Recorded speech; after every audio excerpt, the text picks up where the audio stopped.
NCP Gopalganj একটা প্রোগ্রামকে কেন্দ্র করে কোটালীপাড়া বিগত ফেসিস সরকারের দোসররা অবদারহাট নামক স্থানে রাস্তা ব্যারিকেড সৃষ্টি করে গাছ কেটে সাধারণ জনগণের পথকে রুদ্ধ করে তারা একটি ভীতিকর পরিবেশ সৃষ্টি করে।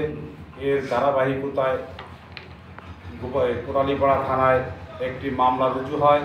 এই মামলায় 155 জনকে এজাহারভুক্ত আসামি করে এবং অজ্ঞাত আরও 1500 লোককে সন্দেহজনক তালিকায় রেখে এবং এই মামলা জন্য আজকে কোটালীপাড়ার সাধারণ মানুষ আতঙ্কিত।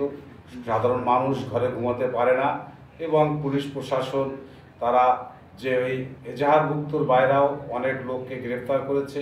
এটা কোটালীপাড়ার মানুষ এখন গণগ্রেপ্তার হিসেবে আখ্যায়িত করেছে এবং কোটালীপাড়ার প্রিয় সাংবাদিক বৃন্দ এবং প্রিন্ট মিডিয়া ইলেকট্রনিক্স মিডিয়ার সকল সাংবাদিক বৃন্দের দৃষ্টি আকর্ষণ করে আমরা অনুরোধ করব যে এই মামলাটি যে হয়েছে এবং আজকে আমরা যারা বিএনপি করি এবং তার সহযোগী সংগঠন এই মামলার সাথে কোনো প্রকারই সংশ্লিষ্ট না এবং কে বা কাহারা এই নামগুলো দিয়েছে এবং সাধারণ মানুষগুলা আজকে আতঙ্কিত এবং আগামীতে যাতে সাধারণ মানুষ আতঙ্কিত না হয় এবং সাধারণ খেটে খাওয়া মানুষ, শ্রমজীবী মানুষ এবং চাকরিজীবী ছাত্র আমজনতা যাতে এই গ্রেপ্তার না হয় এবং যারা প্রকৃত এই পথ অবরুদ্ধ করেছিল, সহিংসতা ঘটনা ঘটিয়েছিল তাদের যেন ভিডিও ফুটেজ দেখে আইনের আওতায় নিয়ে আসা হয় এবং নিরপরাধ মানুষগুলো জানি তাদের মুক্তভাবে চলাফেরার সুযোগ দেয়।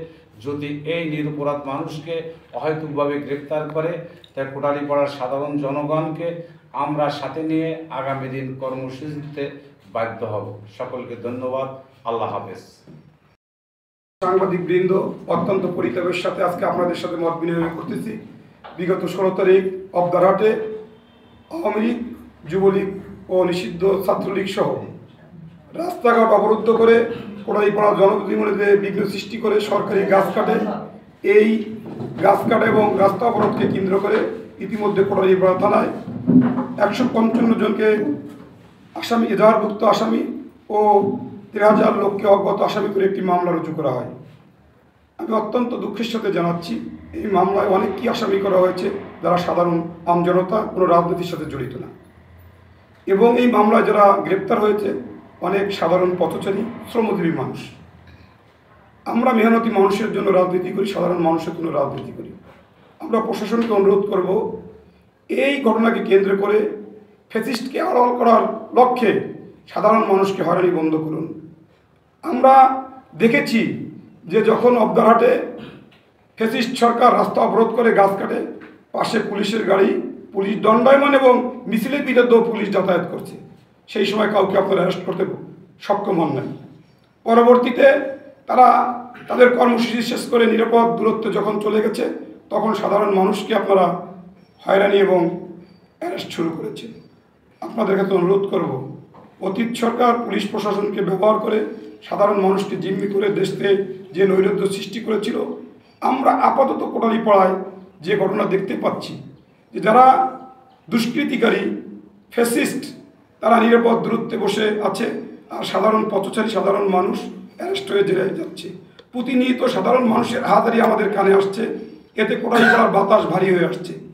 যদি এইভাবে ধারাবাহিকতা অব্যাহত থাকে, সাধারণ মানুষ যদি রাজপথে নেমে আসে, আমরা গণমানুষের রাজনীতি করি, গণমানুষকে সাথে নিয়ে কিন্তু আমরা রাজপথে নামতে বাধ্য হব।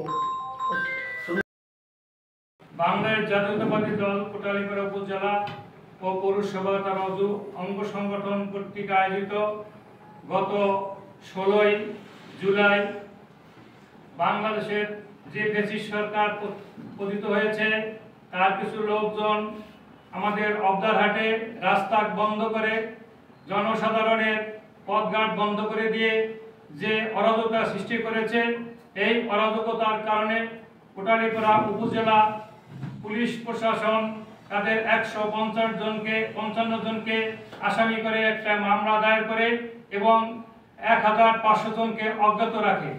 এই মামলায় দেখা যায় যে কোটালীপাড়ার বিভিন্ন স্তরের জনতা, ছাত্র, শিক্ষক, কৃষক, ভ্যান চালক মেহনতি মানুষ যারা রাস্তায় পাচ্ছে তাদেরকে ধরে নিয়ে আসা আসামি করে চালান দিচ্ছে। আমরা এই গ্রেপ্তারের নিন্দা জানাচ্ছি যে আর যদি পুনরায় এইভাবে গ্রেপ্তার করা হয় তাহলে আমরা কোটালীপাড়া উপজেলা বিএনপি ও পৌর বিএনপি কোটালীপাড়া সাধারণ জনগণকে সামনে নিয়ে আমরা এর প্রতিবাদ করব যাতে আর এইভাবে এই প্রশাসন তাদের ইচ্ছা মতো আর মামলা না করতে পারে।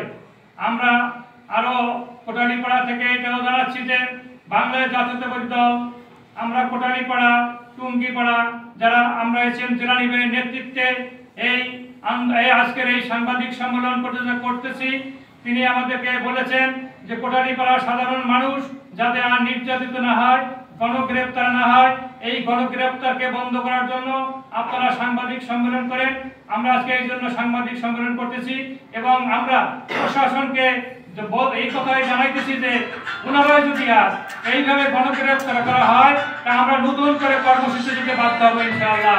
আমরা এই বলে আজকে আমার এই বক্তব্য শেষ করছি। সবাইকে ধন্যবাদ, সাংবাদিক ভাইকে ধন্যবাদ, আমাদের নেতা কর্মী যারা উপস্থিত আছে তাদেরকে সবাইকে ধন্যবাদ জানিয়ে আমি আমার বক্তব্য শেষ করছি। খোদা হাফেজ, সবাইকে ধন্যবাদ।